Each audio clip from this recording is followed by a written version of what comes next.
pertanyaan sederhana bagi kita adalah, kalau kita menjadi murid-murid Yesus, beranikah dan bersedia, terbukakah hati kita untuk selalu terbuka terhadap pertobatan, terhadap pembaharuan iman kita? Beranikah dan siapkah kita dibawa oleh Yesus untuk menjadi murid-muridnya yang sejati dalam iman, harapan, dan kasih Tuhan? Dalam nama Bapa dan Putra dan Roh Kudus. Amin. Rahmat Tuhan kita Yesus Kristus, cinta kasih Allah dan persekutuan Roh Kudus bersamamu.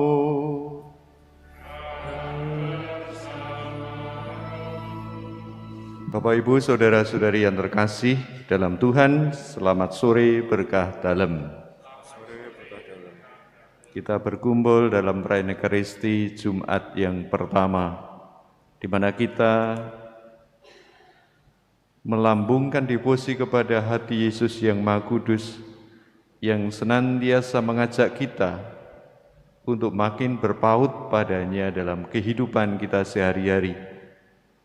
Semoga hati kudus Yesus semakin nyata, dihidupi, dihayati dalam kehidupan bersama.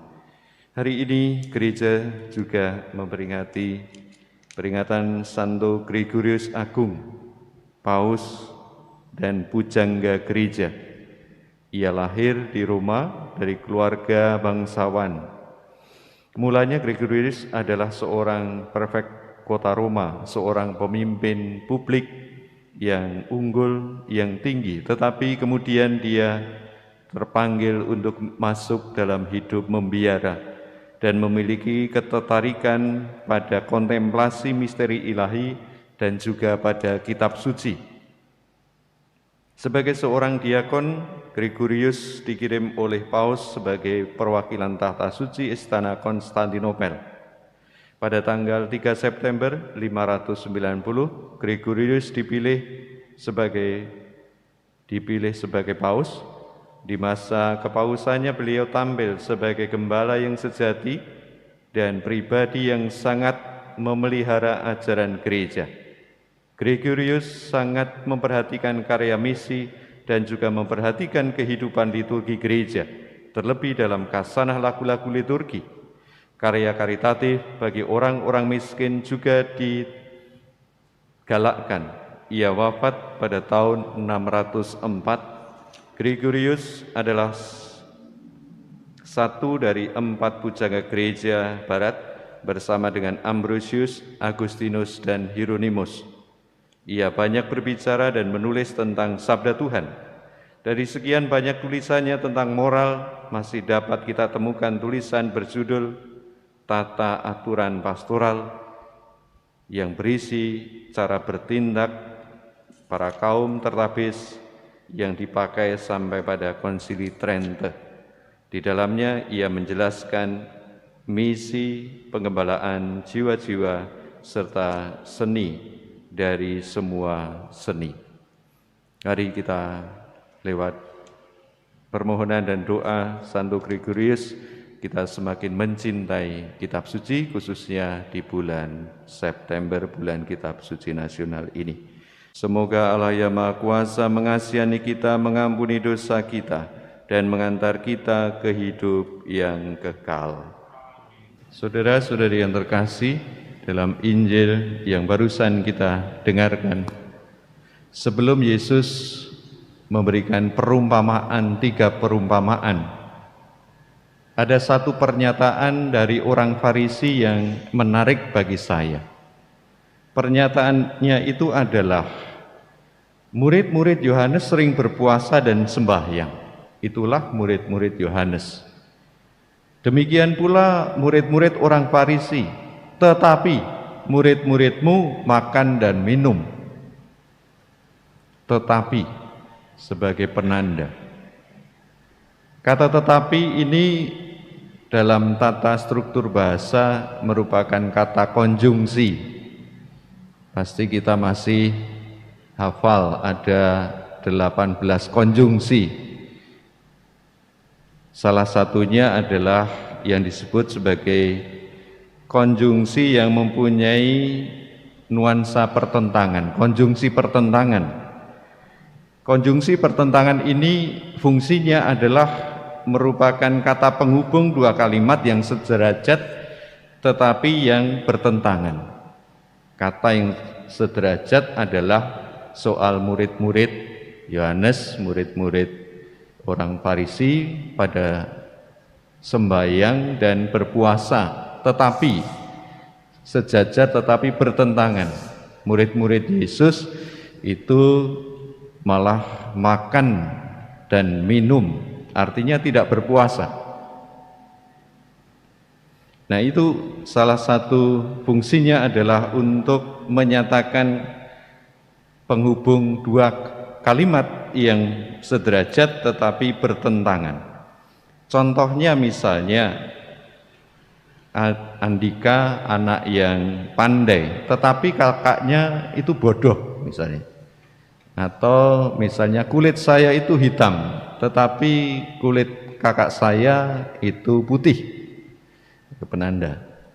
Tetapi kata yang hampir sama sebagai yang fungsinya adalah konjungsi pertentangan kok seperti memberikan kuliah bahasa ya.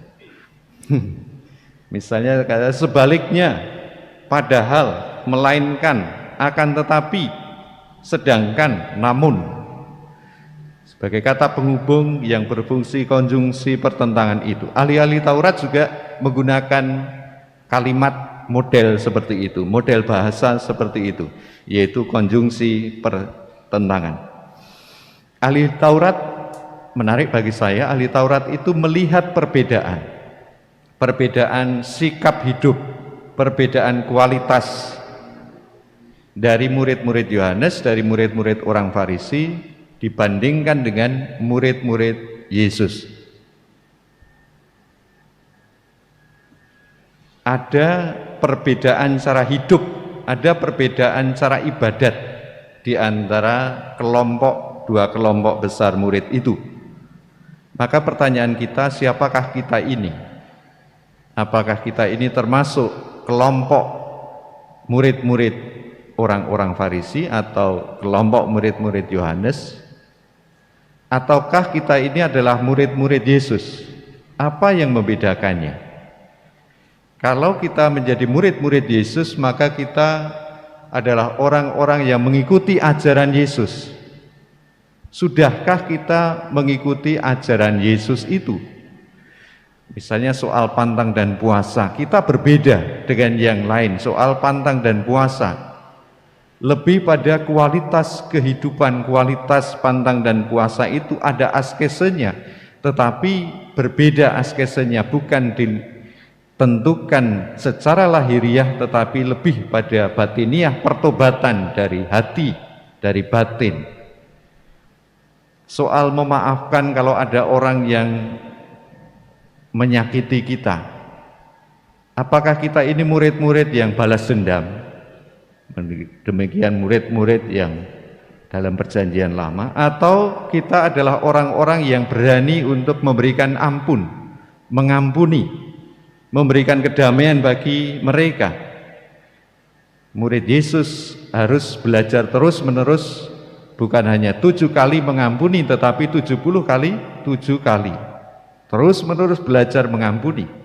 Kalau kita ini adalah murid-murid Yesus, belajar untuk terus setia memaafkan, mengampuni, mendamaikan itu. Terhadap musuh, terhadap orang yang menyakiti, terhadap orang yang tidak suka terhadap kita. Sebagai murid Yesus, kita belajar Yesus yang ada di kayu salib, yang menyatakan doanya yang sangat dalam. Ya Bapa, ampunilah mereka karena mereka tidak tahu apa yang mereka perbuat. Beranikah kita mendoakan justru musuh, orang yang tidak suka kepada kita?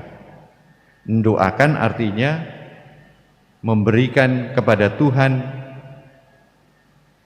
cita-cita yang baik bagi orang itu, bagi sesama itu.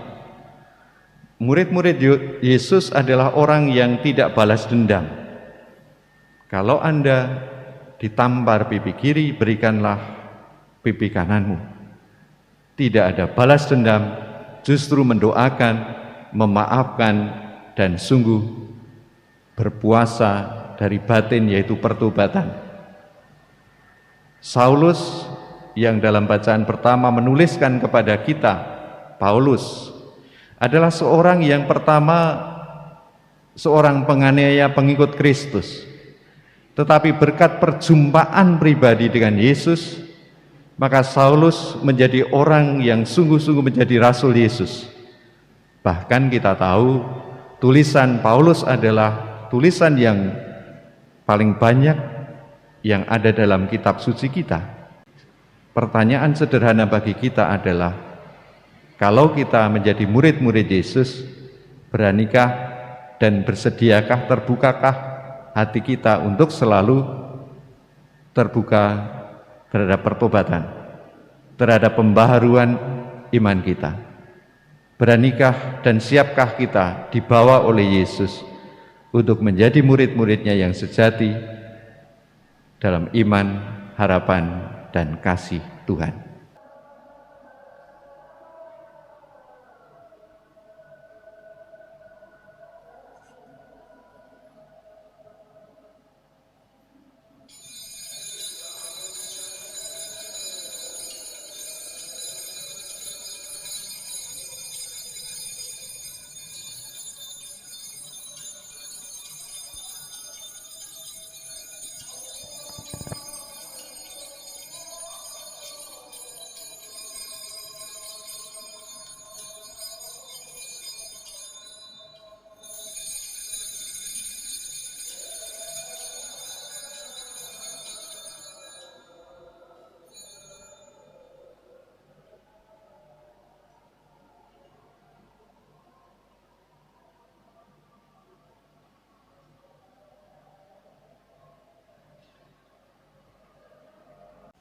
Saudara-saudari yang terkasih, dengan ini perayaan Ekaristi dan adorasi kepada Sakramen Maha Kudus sudah selesai. Syukur kepada Allah. Marilah kita pergi, kita diutus. Amin.